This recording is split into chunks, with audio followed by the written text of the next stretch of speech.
لہذا پھر سے میں کہتا ہوں 26 سال پہلے جب میں نے اپنی انصاف کی تحریک شروع کی تھی تو میں نے ایک چیز نشاندہی کی تھی کہ ہمارا مسئلہ ہی ایک ہے، یا انصاف نہیں ہے، کیونکہ میں نے تو ساری دنیا دیکھی ہوئی تھی، مجھے تو پتہ ہے خوشحالی کیوں آئی ہے وہاں.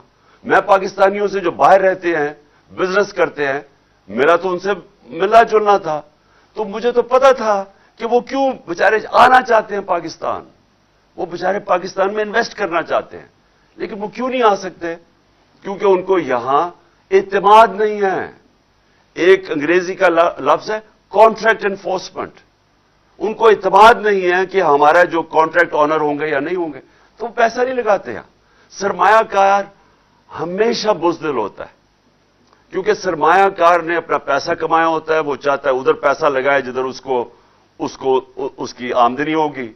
تو جب اس کو یہ خوف ہو جائے کہ میں اگر یہاں انویسٹ کروں گا تو یہ پیسہ میرا پھنس جائے گا، وہ کبھی پیسہ نہیں لگائے گا. وہ جتنا مرضی پاکستان سے پیار کرتا ہو، جتنا مرضی درد رکھتا ہو پاکستان سے، وہ سیلاب کے لیے ہم نے مانگے، اربوں روپے گھنٹوں میں اکٹھے ہو گئے، لوگوں نے پیسے دیے، لیکن سرمایہ کاری نہیں کرتے.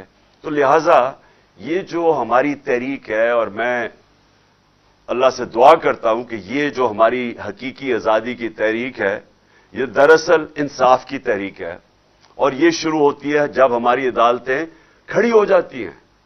ایک لوگوں کے لیے جو سمجھتے ہیں ہم کمزور ہیں اور ہمارا طاقتور کے سامنے آمنا سامنا ہو گیا، تو لوگ چاہتے ہیں کہ ہماری عدالتیں ہمارے ساتھ کھڑی ہوں. میں وہ ونسٹن چرچل جو برطانیہ کا پرائم منسٹر تھا دوسری جنگ عظیم کے اندر، تو جب ہٹلر کی جو بالکل برطانیہ کو اوپر حملہ کرنے یعنی آنے لگی تھی برطانیہ کے اوپر، وہ فرانس کے بارڈر پہ کھڑی تھی، ان کے جہاز بمباری کر رہے تھے برطانیہ پہ، تو خوف میں لوگ جب اس کے پاس گئے اور پوچھا کہ ہم بچ جائیں گے، تو چرچل نے کہا کہ کیا عدالتیں انصاف دے رہی ہیں؟ وہ حیران ہوئے کہ جی عدالتوں کا کیا چکر ہے؟ انہوں نے کہا جی دے رہی ہیں. تو ونسٹن چرچل نے کہا کہ کوئی طاقت ہمیں تباہ نہیں کر سکتی جب تک ہماری عدالتیں انصاف دیں. تو میں آج پھر سے بڑے ریسپیکٹفلی آنریبل چیف جسٹس سے کہتا ہوں کہ یہ بہت امپورٹنٹ چیز ہے. پاکستان کا نمبر 1 انویسٹیگیٹو جرنلسٹ صحافی ارشد شریف کو شہید کیا گیا. اس کے اوپر پوری تحقیقات ہونی چاہیے. کون تھے وہ لوگ جنہوں نے دھمکیاں دی؟ کنہوں نے اس کے اوپر FIR کٹوائیں؟ کیوں ملک سے باہر اس کو جانا پڑا؟ اس کے بعد کیوں آگے ادھر سے گیا؟ اور پھر اس کا قتل، یہ جو اس کو شہید کیا گیا، اس کے اوپر پوری انویسٹیگیشن ہونی چاہیے. دوسری چیز میں سمجھتا ہوں کہ اعظم سواتی سے ہوا، اس کے اوپر صرف سپریم کورٹ کے اوپر ہمیں اعتماد ہے کہ وہ اس کے اوپر انویسٹیگیٹ کر سکتے ہیں. اور تیسرا میرا کہ یہ تو میرا حق ہے FIR کا، تو میں چاہتا ہوں کہ اس کے اوپر بھی ہمارا سپریم کورٹ ایکشن لے. اب میرا جو دوسرا ایشو ہے وہ یہ کہ یہ جو لندن میں فیصلہ ہو رہا ہے، 2 اہم فیصلے کر رہے ہیں. کیا الیکشن جلدی ہوگا یا لیٹ ہوگا؟ اور دوسرا فیصلہ ہے کہ آرمی چیف کون بنے گا. تو میں پھر سے آج ساری قوم کے سامنے یہ بات رکھنا چاہتا ہوں کہ یہ ناممکن ہے کسی کا تصور کرنا کہ ایک مفرور، ایک سزایافتہ آدمی ملک کے اتنے اہم فیصلے کرے گا. یہ کسی مہذب معاشرے میں نہیں ہوتا. اور اس سے بھی بڑی بات کہ جو شہباز شریف پرائم منسٹر ہے، کیا اس سے نہیں پتا کہ اتنا سینسٹیو معاملہ جو کہ آرمی چیف کی سلیکشن کا، یہ کیسے ایک مفرور اس سے کیسے کنسلٹ کر سکتا ہے؟ یہ آفیشل سیکرٹس ایکٹ کی وائلیشن ہے. اور اس کے اوپر ہم اپنے وکیلوں سے بات کر رہے ہیں، ہم اس کے اوپر ایکشن لیں گے. کیونکہ یہ کیسے اتنی بڑی، اتنی امپورٹنٹ پوزیشن پاکستان کی نیشنل سیکیورٹی کے لیے آرمی چیف کی جو پوزیشن ہے وہ اتنی امپورٹنٹ ہے، یہ کیسے اس مفرور کے سامنے پاس بیٹھ کے ڈسکس کر سکتا ہے؟ اور دوسری بات کہ الیکشن ہوں گے یا نہیں ہوں گے، یا کب ہوں گے، اینڈ میں ہوں گے، جلدی ہوں گے. سوال یہ ہے کہ کیا وہ مفرور، وہ سزا یافتہ آدمی جو کہ چوری کے پیسے سے وہاں بیٹھا ہوا ہے لندن میں، کیا وہ فیصلہ کرے گا یہ اہم؟ کیا اس کو پاکستان سے پیار ہے یا اس کو کوئی اسٹیک ہے پاکستان میں؟ بچے اس کے باہر برطانیہ پاسپورٹ لے کے بیٹھے ہوئے ہیں، دونوں بیٹے. اس کا جو وہ سمدھی ہے، جو اسحاق ڈار ہے، وہ باہر، اس کے بچے باہر بیٹھے ہوئے ہیں. شہباز شریف، اس کا بیٹا باہر بیٹھا ہوا ہے، سب بھاگے ہوئے ہیں کرپشن کیسز سے. کیا یہ آدمی فیصلہ کرے گا کہ پاکستان کے لیے الیکشن جلدی ہونے چاہیے بعد میں؟ جس آدمی کا صرف مقصد ایک ہے، کس طرح وہ پہلے جو پاکستان کا پیسہ چوری کیا، اربوں ڈالر اس نے باہر رکھا ہوا ہے، اور پھر NRO کیسے لینا ہے، اس پیسے کو بچانا کیسے ہے. جس آدمی کا اصل مقصد یہ ہو، کیا وہ فیصلہ کرے گا کہ پاکستان میں الیکشن کب ہونا ہے؟ سب کو پتا ہے. کوئی بھی معیشت کے ماہرین سے آج آپ پوچھ لیں کہ جس دلدل میں پاکستان گرتا جا رہا ہے، جو اس وقت پاکستان کے حالات ہیں، جو معاشی حالات ہیں، جو مہنگائی ہے، جو بے روزگاری ہے، جو انڈسٹری بند ہو رہی ہے، جو ہماری ریمیٹنسز گر رہی ہیں، ایکسپورٹس گر رہی ہیں، آمدنی کم ہو رہی ہے، جو ہمارے کسانوں کا آج حال ہے، ہر چیز نیچے جا رہی ہے. جب ملک کی آمدنی کم ہوتی جا رہی ہے تو ہم نے قرضے کیسے واپس کرنے ہیں؟ قسطیں کیسے واپس کریں گے جب آمدنی کم ہوتی جا رہی ہے؟ اور یہ کیسے ٹھیک ہوگا؟ جب تک یہ حکومت بیٹھی ہے تو ٹھیک نہیں ہوگا، کیونکہ جب تک اکنامک سٹیبلٹی تب تک نہیں آتی، یعنی معیشت جب تک استحکام اس کا ہو ہی نہیں سکتا جب تک سیاسی طور پہ استحکام نہ ہو. پولیٹیکل سٹیبلٹی ہوگی تو معیشت کی سٹیبلٹی ہوگی. وہ ہو ہی نہیں سکتی کیونکہ کسی کو ہی نہیں پتا کہ آگے کیا ہوگا، حکومت کتنی دیر چلے گی. تو وہ آدمی جس کا پیسہ باہر پڑا ہے، کیا وہ پاکستان کے لیے کیا فیصلہ بہتر ہے، ابھی جلدی الیکشن ہو یا بعد میں ہو، کیا وہ فیصلہ کرے گا؟ کیونکہ اس کا تو انٹرسٹ یہ ہے ہی نہیں. وہ تو دیکھ رہا ہے کہ اس کا پیسہ بچے گا کیسے. وہ صرف تعیناتی بھی اس طرح ہی کرے گا، دیکھے گا کہ اس کے انٹرسٹ کون بچاتا ہے. وہ تو میرٹ کا سوچ ہی نہیں رہا، کبھی بھی نہیں سوچا، ساری زندگی میرٹ کا نہیں اس نے سوچا. کب اس نے ججز کے اوپر یا کوئی بھی اداروں کے اوپر جب لوگ بیٹھے ہیں، نیب ہے، یا کبھی میرٹ کا نہیں سوچا، کیونکہ اس کا تو ہے ہی اتنا پیسہ بنا لیا، اب اسے بچائے گا کیسے. لہذا یہ ملک کا سب سے بڑا المیہ ہے کہ وہ آدمی جس کا انٹرسٹ پاکستان سے ملتا ہی نہیں ہے، جو کبھی صرف اپنے آپ کو بچانے کے لیے کہ کیونکہ ابھی الیکشن ہوں گے تو اس کو ڈر ہے کہ وہ ہار جائے گا، تو لہذا وہ ڈیلے پاکستان کے لیے نہیں کر رہا، اپنی ذات کے لیے کر رہا ہے، پاکستان کو نقصان پہنچانے کے لیے. تو میری دوسرا پوائنٹ یہ ہے کہ یہ بھی آج سارے ملک کو سوچنا چاہیے کہ ایک ایسے آدمی کو کیا ہمیں اجازت دینی چاہیے اتنے اہم فیصلوں کے لیے؟ بالکل نہیں دینی چاہیے. اور یہ جو بھی فیصلہ کرے گا اپنی ذات کے لیے کرے گا، پاکستان کے لیے نہیں کرے گا. اب میری تیسری بات، دیکھیں میں 26 سال سے پالیٹکس میں ہوں. 26 سال سے میں ایک چیز کہہ رہا ہوں کہ ہم دوستی سب سے کرنا چاہتے ہیں لیکن غلامی کسی کی نہیں کرنا چاہتے. یہ میں نے آج نہیں کہا، میرے 26 سال سے بیان پڑھ لیں کہ میں نے ہمیشہ یہ کہا ہے کہ پاکستان سب سے دوستی کرنا چاہتا ہے. ہم تو اگر کشمیر کا مسئلہ ہندوستان تیار ہو جائے حل کرنے کے لیے، ہاں ہم تو ہندوستان سے دوستی کرنا چاہتے ہیں. میں نے کوشش بھی کی شروع میں جب میں اقتدار میں آیا، لیکن غلامی کسی کی نہیں ہم کرنا چاہتے. میں نے آپ کو میرے بیانات پڑھ لیں، جب ہم نے امریکہ کی جنگ میں شامل ہوئے، وار آن ٹیرر میں، میرے سارے آپ بیانات پڑھ لیں. میں ہر جگہ کہتا رہا کہ یہ ہماری جنگ نہیں ہے، ہم اپنے لوگوں کو قربان کریں کسی اور کی جنگ میں. 20 سال میرے بیان پڑھ لیں. میں ایک ہی چیز کہتا رہا کہ ہم نے اپنے لوگوں کو اس لیے قربان کیا کیونکہ ہم آزاد نہیں ہیں، ہماری آزاد سوچ نہیں ہے، ہم غلامی کر رہے ہیں. ہماری جو فورن پالیسی ہے وہ پاکستان کے لوگوں کے مفادات کی حفاظت نہیں کرتی، وہ کسی اور کے فورن پالیسی کے مفادات کے لیے اپنے لوگوں کو قربان کرتی ہے. لیکن میں دشمنی تو کبھی بھی کسی سے نہیں چاہتا. کون عقل مند آدمی چاہتا ہے کہ لوگوں سے دشمنی ہو؟ ہم چین سے اچھے تعلقات چاہتے ہیں, ہم روس سے اچھے چاہتے ہیں, ہم امریکہ سے چاہتے ہیں, ہم سب سے چاہتے ہیں. غلامی کسی کی نہیں چاہتے. یہ کوئی میرا انٹرویو 26 سال میں بتا دے کہ میں نے اس کے علاوہ کوئی بات کی ہو.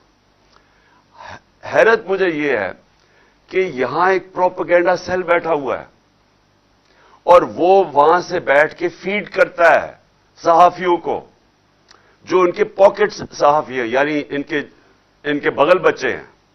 ان کو باقاعدہ بتایا جاتا ہے اور وہ جو بھی میں باہر انٹرویو دیتا ہوں اس میں سے چیزیں چنتے ہیں, پھر ان چیزوں کو اٹھاتے ہیں اور مطلب کچھ اور نکال دیتے ہیں. یہ بھی آج نوبت آنی تھی کہ 2 صحافی ان کو بیان دینا پڑا کہ ہمارے بیانوں کو غلط پیش کیا جا رہا ہے, یعنی میرے انٹرویو کو غلط پیش کیا جا رہا ہے. انہوں نے کہا ہے, اور وہ غلط اس لیے کر رہے ہیں کہ یہاں پورا پروپیگنڈا سیل بیٹھا ہوا ہے. وہ ساری کوشش کر رہے ہیں کہ کسی طرح یہ ثابت کریں کہ عمران خان نے کچھ کہا تھا تو کچھ اور ہو گیا. میں نے جو سائفر ہے نیشنل سیکورٹی کاؤنسل میں رکھا ہوا ہے, پارلیمنٹ میں رکھا ہے, صدر نے چیف جسٹس آف پاکستان کو بھجوایا ہے, کیبنٹ کے اندر رکھا ہے. جو اسد مجید جو ایمبیسڈر تھے واشنگٹن میں, جس کی ڈونلڈ لو سے بات ہوئی, انہوں نے شہباز شریف کے دور میں نیشنل سیکورٹی کاؤنسل میں بیٹھ کے کہا سائفر کا کہ بالکل وہ جو میں کہہ رہا تھا وہ باتیں ڈونلڈ لو نے صحیح دھمکیاں دی اس کو کہ عمران خان کو ہٹاؤ. اس میں تو کوئی شک ہی نہیں ہے, کیونکہ اس دوسری سیکورٹی کاؤنسل جو بیٹھی تھی شہباز شریف کے نیچے, اس نے بھی تائید کی ہے کہ ہاں انہوں نے غلط کیا ہے, انہوں نے مداخلت کی ہے. تو اس میں ایشو کیا رہ گیا؟ آگے بات اب جب کر رہے ہیں کہ ہم نے آگے چلنا ہے, تو آگے تو ہم چاہتے ہیں کہ ہمارے تعلقات اچھے ہوں. میں تو ہمیشہ چاہتا ہوں, کیونکہ جتنے ہمارے دنیا میں اچھے تعلقات ہوں گے اور دشمنیاں کم ہوں گی, ہم تجارت کریں گے اور ملک میں خوشحالی آئے گی. تو مقصد تو یہ ہے. تو یہ میں ابھی نہیں, میں 26 سال سے یہی بات کہہ رہا ہوں. مجھے صرف پھر سے افسوس ہے کہ ہماری صحافت ادھر پہنچ گئی ہے, یعنی اس لیول پہ پہنچ گئی ہے کہ باہر کے صحافیوں کو کہنا پڑا کہ ہمیں غلط طرح پیش کیا جا رہا ہے ہمارا انٹرویو. اور وہ انٹرویو بھی ویسے سن لیں اگر کسی کو, تو آج بتا دیں کہ 26 سال اور اب میں اس میں کوئی فرق ہے؟ اس میں کوئی فرق نہیں ہے. اور آخر میں آپ سب کو, اپنی قوم کو, میں آپ سب کو یہ کہنا چاہتا ہوں کہ یہ وقت آپ نے جانے نہیں دینا. کبھی کبھی قوموں کی زندگیوں میں پھر سے کہتا ہوں, ایسا وقت آ جاتا ہے قوم اس موڑ پہ کھڑی ہو جاتی ہے کہ اگر وہ صحیح فیصلہ کر لے بحیثیت قوم, تو وہ اپنی تقدیر بدل سکتی ہے. ہم آج ادھر کھڑے ہیں کہ ہم ایک حقیقی آزادی کے سفر پہ نکلے ہوئے ہیں. یہ جو ہماری مارچ ہے یہ حقیقی آزادی کے لیے جو آتی ہے انصاف سے. عام آدمی پوچھتے ہیں کہ جی ہمیں کیا فائدہ ہوگا؟ آپ کو انصاف سے کیا فائدہ ہوگا؟ انصاف سے آپ کو حقوق ملیں گے, حقوق آپ کو آزاد کریں گے. آپ کو وہ مشکلوں جو مثلا چھوٹا کاروبار کرنے والا اس کو سارا وقت مشکل پڑی ہوتی ہے, کبھی کوئی رشوت مانگتا ہے, کبھی کوئی پیسے مانگتا ہے, اس کو ہر وقت اس کو مشکلیں پڑی ہوتی ہیں. دبئی میں نہیں ہوتی, ملیشیا میں نہیں ہوتی, برطانیہ میں نہیں ہوتی, لیکن یہاں ہوتی ہے کیونکہ قانون نہیں ہے. ہم 129 نمبر پہ انصاف کے, رول آف لا کے انڈیکس میں 129 پہ ہیں پاکستان. تو جب انصاف ہی نہیں ہے لوگ آزاد نہیں ہیں, اور جب آزاد نہیں ہے خوشحالی نہیں آتی. تو خوشحالی کے راستے میں رکاوٹ ہے کہ ایک وہ قانون ہے جو طاقتور کے لیے ایک اور کمزور کے لیے دوسرا ہے.